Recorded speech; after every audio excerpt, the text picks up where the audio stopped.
Bom dia. Hoje eu estou dando continuidade aos estudos do livro Estude Viva. Então, nós vamos estudar o capítulo 9 desse livro.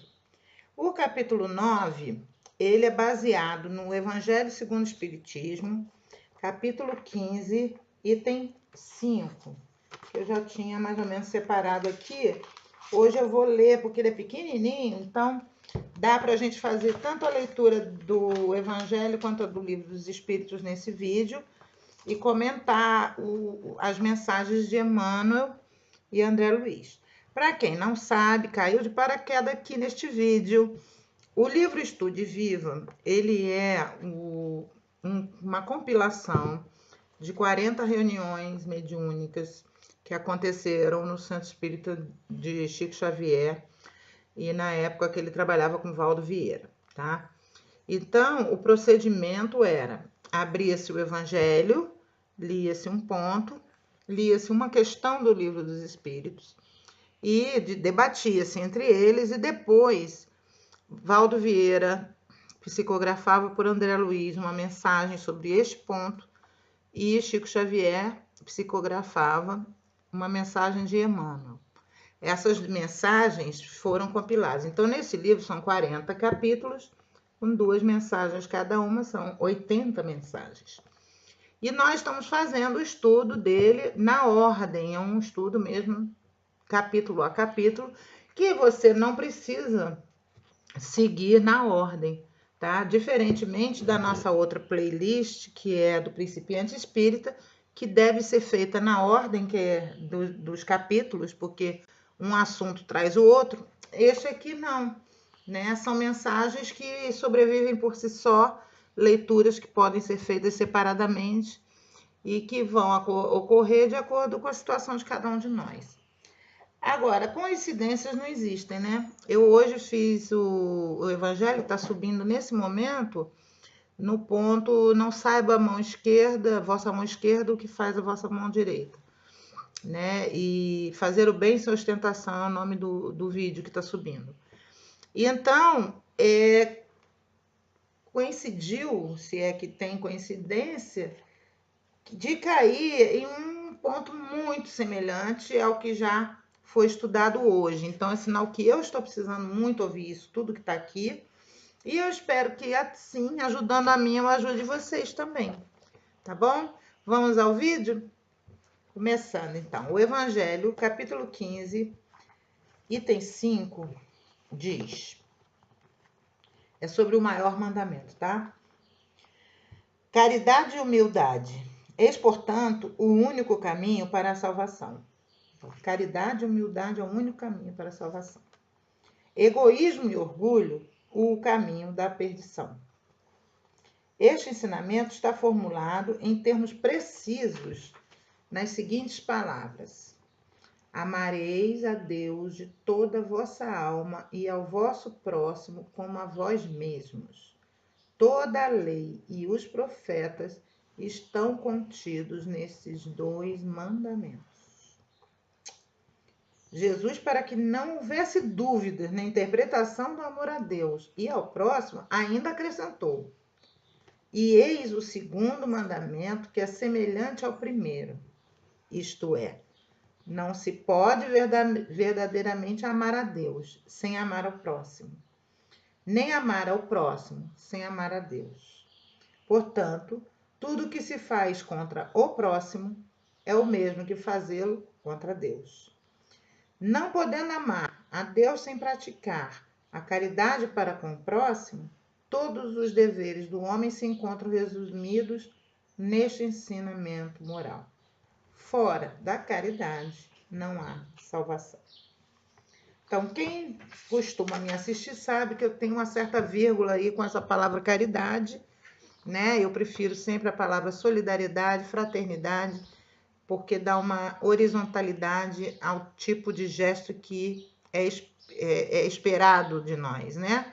A verticalidade, caridade supõe que alguém está numa posição superior a outrem e que deve descer para ajudá-lo.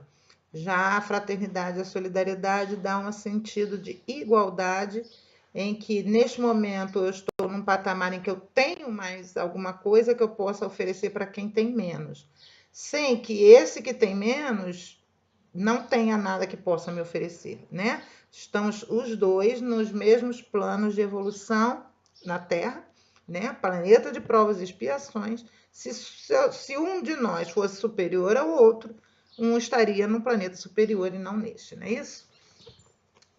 Então, a pergunta 770 do Livro dos Espíritos é a seguinte também. Que se deve pensar dos que vivem em absoluta reclusão, fugindo ao pernicioso contato do mundo? Aí a Falange responde: duplo egoísmo. Letra A. Mas não será meritório esse retraimento se tiver por fim uma expiação, impondo-se àquele que o busca uma privação penosa? A resposta é a seguinte: fazer maior soma de bem do que a de mal constitui a melhor expiação. Evitando o mal, aquele que por tal motivo se insula cai noutro, pois esquece a lei de amor e de caridade. Isso representa bem minha vida hoje, tá? Eu estou nesse insulamento, não porque eu quero, mas por doença. Quer dizer, na verdade tem um querer aí por, né, subjacente que faz parte da doença. Mas vamos lá, que não interessa a minha vida, interessa o que temos a ler aqui. Vou pegar o livro, Estude Viva. Então, as mensagens de Emmanuel e de André Luiz se reportarão a esses dois textos. O capítulo, a mensagem de Emmanuel chama-se Solidariedade. Tá? Olha bem como ele captou, né? Minha angústia, muito embora ele tenha escrito isso em 1960. Oh, delícia. Deixa eu ligar a música porque tá tendo obra no vizinho. Um minutinho.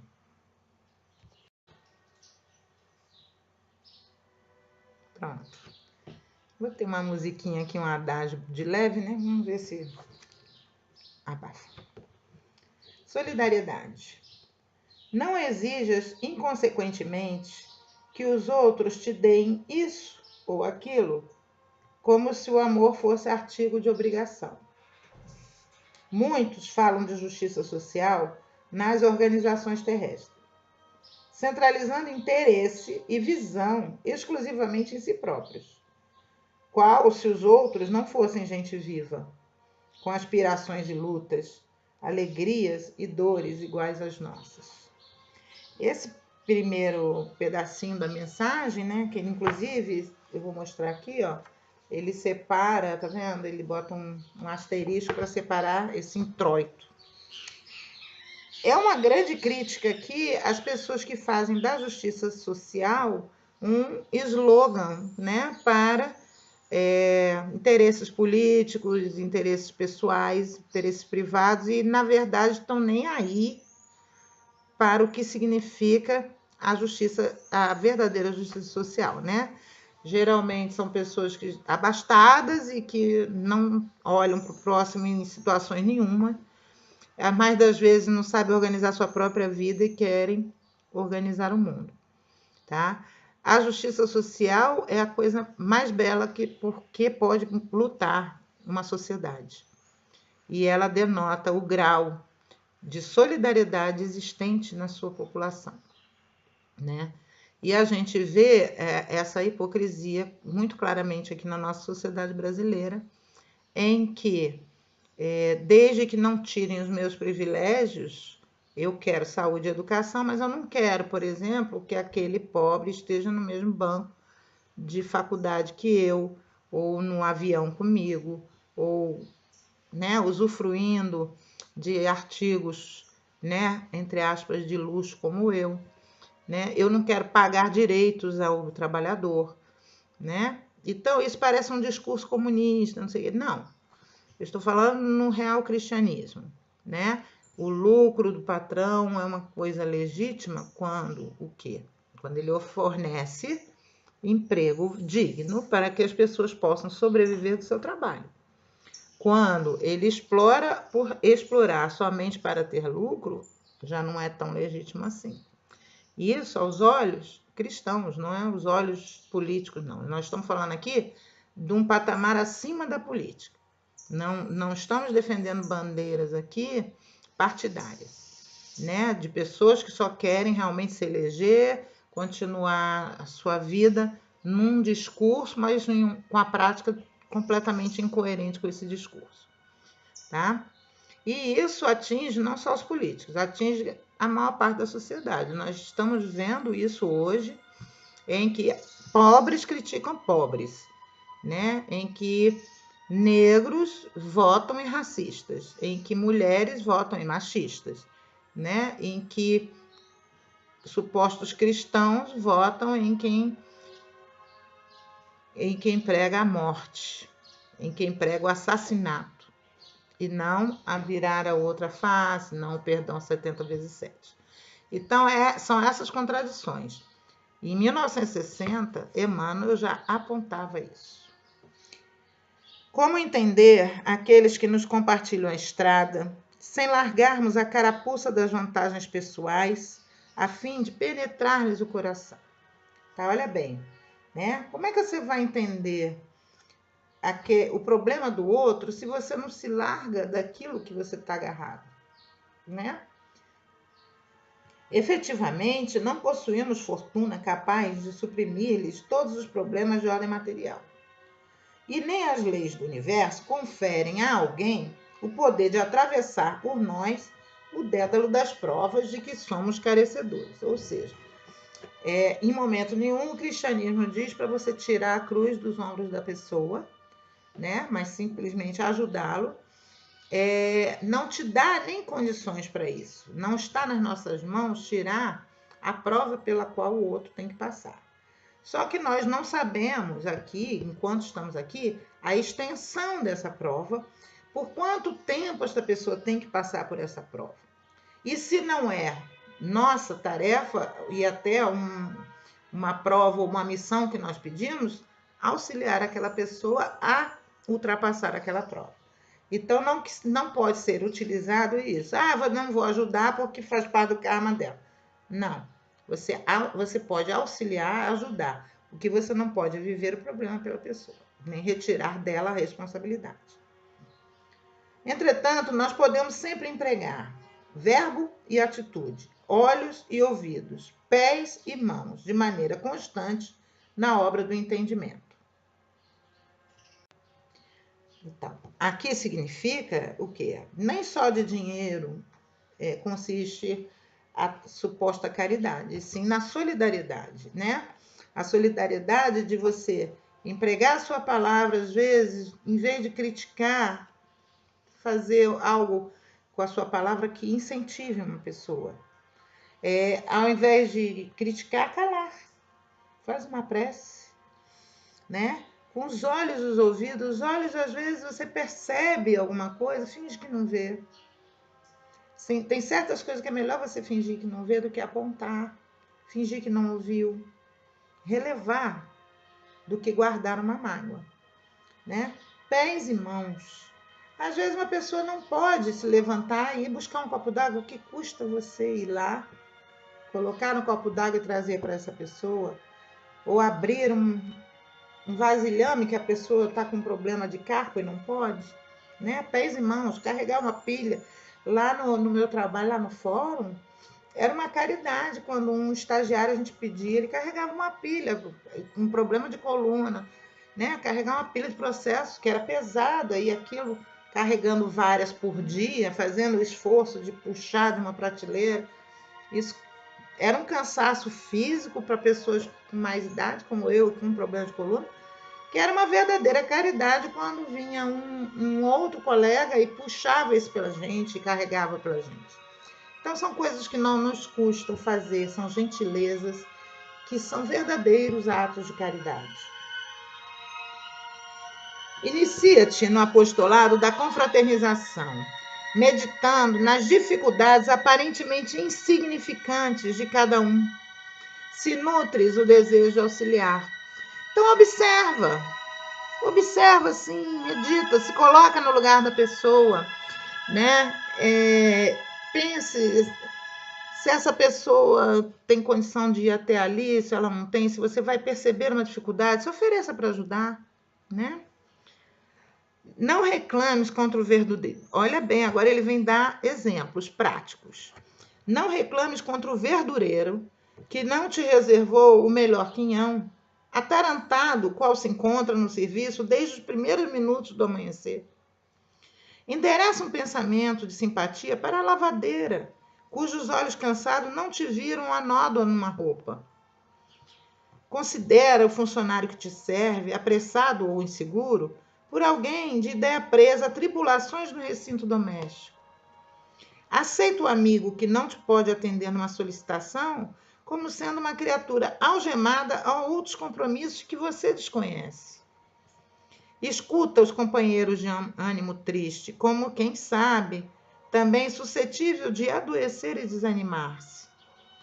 Tem gente que não é. Afaste-se, gente negativa, né? Eu vou ficar longe. Não. Seja bipolar. Nesse ponto, a bipolaridade é ótima.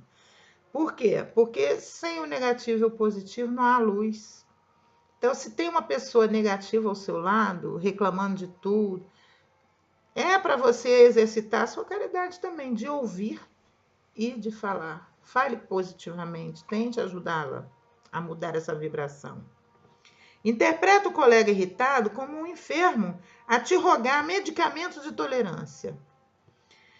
Cala o apontamento desairoso em torno daqueles que ainda não se especializaram em conversar com o primor da gramática. Eu sou uma dessas. Eu detesto o erro de português. Tem alguns que eu não consigo calar. Mas eu tenho me policiado a isso, porque às vezes interessa mais o conteúdo que a pessoa está falando do que o português castiço. Não te ofendas com um gesto infeliz de um obsediado que transita na rua sob a feição de pessoa equilibrada e sadia. Há muita gente que parece ser equilibrada e sadia, mas quando abre a boca você vai ver que ele está sob a posse de um obsessor. E às vezes muito grave, né? E que só sabe falar coisas contra o próprio indivíduo até. As atitudes dele atentam contra ele próprio, porque os obsessores querem isso, né? Arruinar com a pessoa obsediada. Então, a gente tem que exercitar mesmo a tolerância, a paciência, a fraternidade nas palavras. Desculpem aí vocês, mais uma vez, já está se tornando marca registrada do canal, o meu bocejo durante os estudos. Não é por sono, saibam disso. Então, gente, é mais um pedaço da solidariedade que o Emmanuel aborda. Todos sonhamos com o império da fraternidade. Todos ansiamos por ver funcionando vitoriosa a solidariedade entre todos os seres, na exaltação dos mais nobres princípios de humanidade. Quase todos, porém, aguardamos palácios e milhões, títulos e honrarias para contribuir, de algum modo, na grande realização. Quantas vezes, né, a gente não ouve, se eu ganhasse na loteria eu ia ajudar. Sim, você ia dar 100 mil para ajudar alguma causa, mas os outros 50 milhões ficariam para você usufruir na Terra, né, de coisas que não estão aqui para ser usufruídas. Exigem isso para contribuir de algum modo na grande realização. Plenamente esquecidos de que um rio se compõe de fontes pequenas e que nenhum de nós, no que se refere a fazer melhor, em louvor do bem, deve esperar o amanhã para começar. Então, não espera amanhã, não espera que seja ser rico, não fique discutindo qual é a melhor forma de ajudar. Ajude. Tenha, em primeiro lugar, o posicionamento de ajudar. Como fazendo isso? Querendo. Quando você diz, né, todo mundo sonha com o império da fraternidade, mas espera que o outro seja o fraterno. Não, seja você o fraterno. Seja você o que ajuda. Seja você o que colabora, não o que fica apontando o erro, o que fica dizendo que o fulano, aquele fulano ali não está fazendo, deixa ele com a consciência dele. Esteja bem com a sua. Faça o seu melhor. Não precisa apontar para o outro, ok? Porque o fulano é desonesto. Seja você o honesto. O seu exemplo de honestidade já será o suficiente para te trazer muito problema na vida, tá? Porque todos os desonestos vão querer dizer para você que você é um mitidinho a santo, um mitidinho a honesto. Vão querer desqualificar as suas atitudes para que possam se sentir bem. Persevera na honestidade sem criticar. Não aponte isso que você está fazendo aí errado. Persevera. Façam conforme as consciências de vocês e eu vou permanecer conforme a minha. Simples. Já será o suficiente para você atrair muita ira no mundo. Tá bom? Então, fazer o bem cabe a nós querermos, né? A solidariedade depende de todos nós. Sejamos os primeiros. Agora a gente volta para a mensagem até o fim, que foi ditada por André Luiz através da mediunidade de Valdo Vieira. Já sentiu você o prazer de ajudar alguém sem interesse secundário, de modo absoluto, do início ao fim da necessidade, presenciando um sucesso ou uma recuperação? Vamos lembrar aqui que Valdo Vieira, tanto ele quanto André Luiz eram médicos. Então eu imagino que eles estão aqui até se referindo de pegar um paciente ferrado e ir até o final da recuperação dele. Eu não querendo falar, né, fazer loas a mim, mas eu já tive e a sensação é muito boa. No meu caso é o Pitico, que está por aqui. Pitico, vem cá, mamãe, vem. É um cachorrinho, deixa eu virar para vocês verem. Aqui, ali, ó. Aqui é o Pitico. Aqui é o Pitiquinho. Esse cachorrinho apareceu quase morto na porta da minha casa.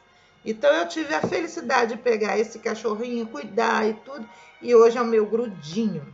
É o amor da minha vida. Foi o presente que Deus me deu.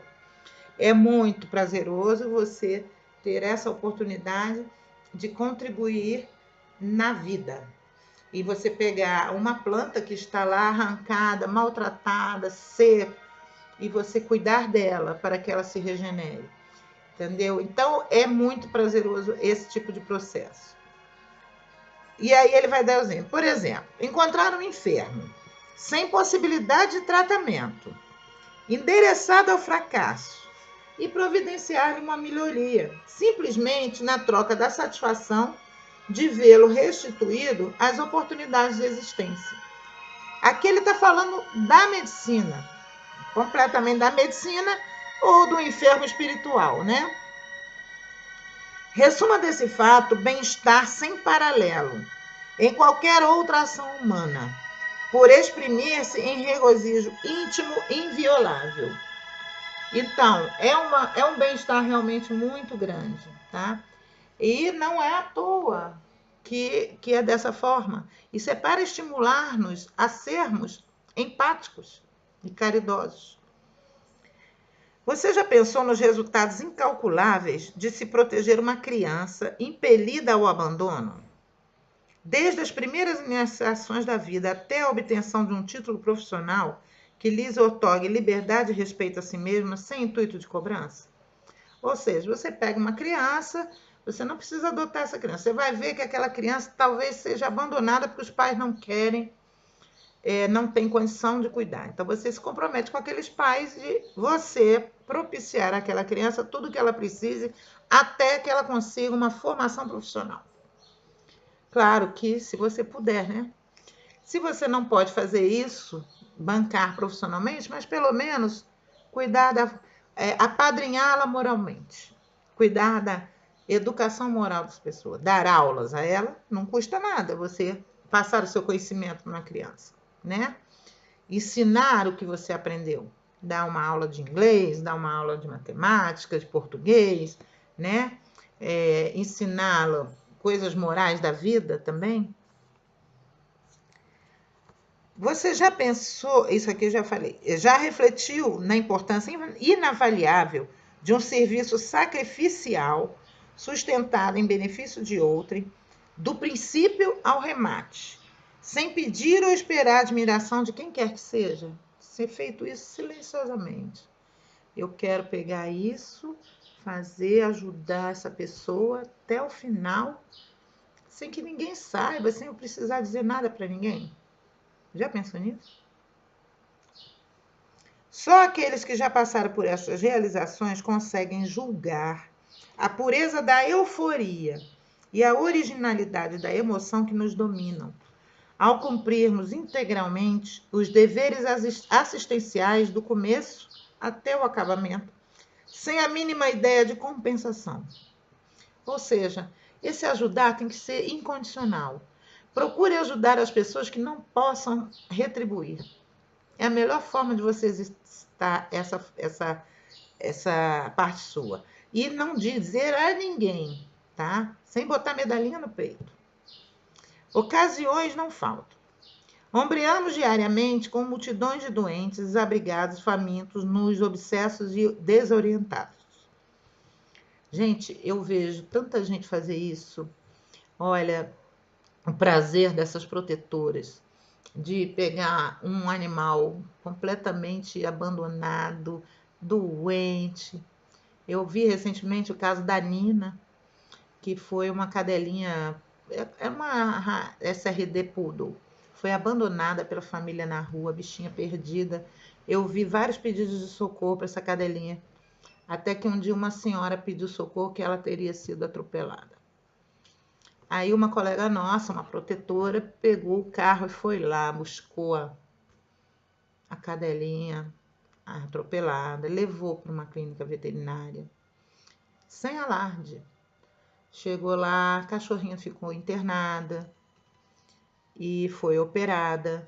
Aproveitou que ia operar, castrou a bichinha, acharam tumores na bichinha, retiraram os tumores e tinha que levar para biópsia. Isso tudo contando internação, medicação, o material cirúrgico, né? Chegou a um ponto em que a própria veterinária clínica, a dona da clínica, congelou os custos. Disse assim, ó, se for fazer tudo que tem que fazer por ela, a menina desempregada, não vai ter como fazer, tá? Então você veja o que é o altruísmo.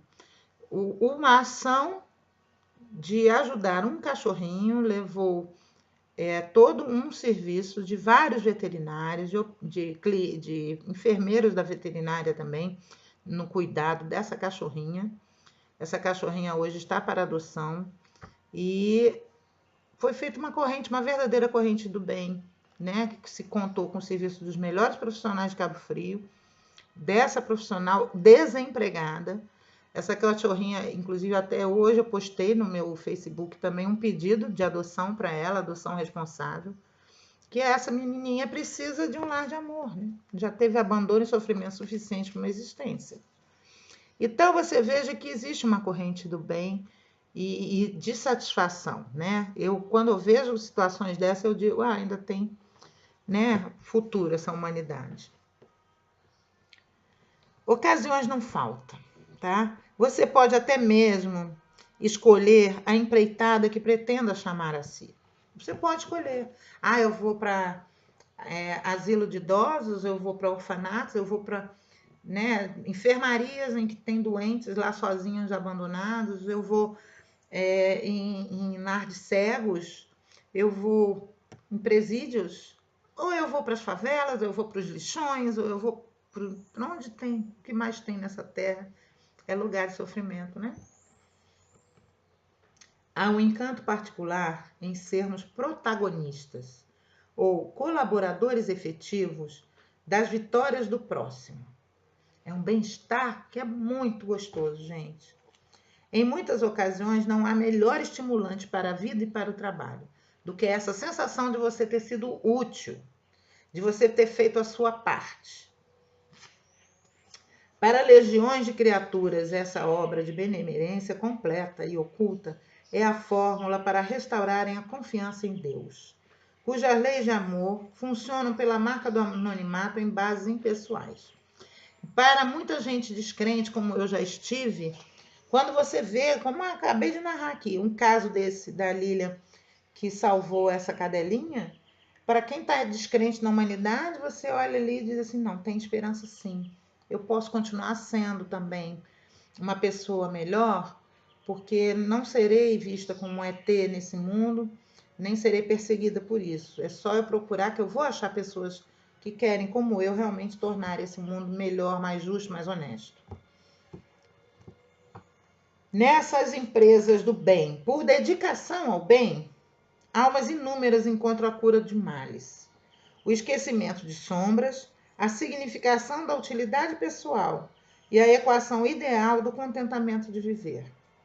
Quando, em conformidade à monotonia, lhes desfigurem a paisagem interior, dinamize o seu poder de auxiliar. Dê sentido à sua vida, fazendo por outrem, né? A minha vida terá sentido quando eu sobreviver na vida de alguém, né?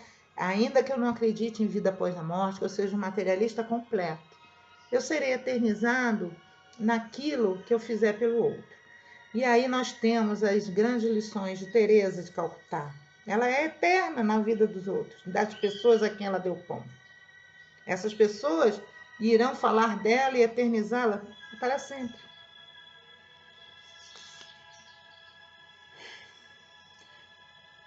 Semeie sacrifícios e colha sorrisos. Dê suas posses e receba a alegria que não tem preço. Tome a iniciativa de oferecer a sua hora e os outros virão espontaneamente trazer dias e dias de apoio ao trabalho em que você se empenhou. Então, às vezes, aquela hora, você está com uma hora livre. Você chega em casa, vai ver uma novela, tira, desliga a televisão. Desliga. Novela não vai te levar a nada. Pega essa hora, faz uma prece por um doente, sem dizer nada a ninguém. Telefona para aquele parente seu que está dodói lá, ou que está depressivo. Vai, dá uma palavra de apoio a ele, diz, olha, eu estou aqui na minha vida tribulada, mas eu não esqueci você. Eu estou aqui para o que você precisar, meu irmão. Né? Ou vai fazer uma visita a um doente, ou vai num lar onde você veja pessoas que estão precisando. Doe uma hora dessa sua vida, em vez de dar para uma novela, dê para alguém. Você vai ver que a luz que você vai abrir vai atrair muita gente querendo ajudar. Muita gente que não sabe como fazer, ela vai ver em você o canal. Quanta gente eu vejo dizendo assim, eu queria tanto trabalhar voluntário, mas não sei onde, não sei como. Entendeu? Então, às vezes, você abre assim uma pequena chama e várias pessoas vão. Isso aconteceu comigo aqui, né? Quando o Pitico, eu peguei o Pitico, cuidei dele, aí quando ele tava bonzinho, ele foge. Gente, eu virei um zumbi. Foram 5 dias que eu fiquei na minha vida, que eu nunca pensei que eu fosse ficar tão triste, tão preocupada, como eu fiquei com o sumiço desse nenenzinho que tá agora assim pra mim. Eu não sabia, poxa, se ele estava ao relento na chuva, no frio, se alguém tinha pego, eu nunca mais iria ver, se ele estava passando fome, se ele estava em segurança.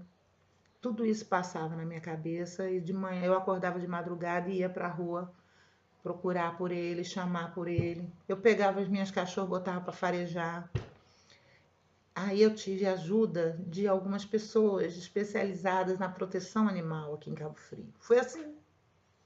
Com a ajuda que elas me deram, que eu comecei a me interessar pela proteção dos animais. Então, eu sempre quis ter uma coisa de voluntariado, de fazer alguma coisa, e não sabia como. E, de repente, eu me senti tão grata que eu comecei a tentar ajudar as pessoas, né? Que perdem seus animais e estão procurando, angustiadas, seus animais. Eu comecei a fazer o mesmo. Né? Então, é assim, pela retribuição. Faça que alguém vai querer retribuir a você. Às vezes você não precisa, mas fará por outro. Faz uma cadeia, uma corrente de generosidade e solidariedade.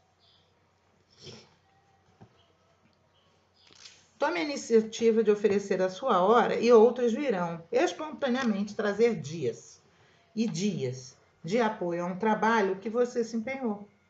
Experimente. Desencadeie a causa do bem e o bem responderá mecanicamente com os seus admiráveis efeitos. Gente, vamos experimentar essa semana? Doe uma hora todo dia a alguém, desinteressadamente, sem querer recompensa. Diga assim, eu obtive do universo, da vida, de Deus, seja de quem você acredita. Se você for um materialista, eu obtive da natureza, das forças da natureza, da inteligência que aqui guia. Obtive muitas bênçãos. Eu tive comida, eu trabalhei, eu tive trabalho para conseguir minha comida, eu tive inteligência para poder aprender o que eu estudei. Tudo isso são bênçãos da vida.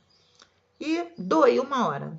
Pega uma criança que está com dificuldade de matemática lá, vai dar uma aula de matemática, vai dar uma aula de português, ou vai até pregar na sua igreja, faz um vídeo no YouTube com palavras positivas, né? Faça uma mensagem, uma mentalização positiva pela humanidade, né? Espalhe algum gesto de amor sem esperar nada de volta.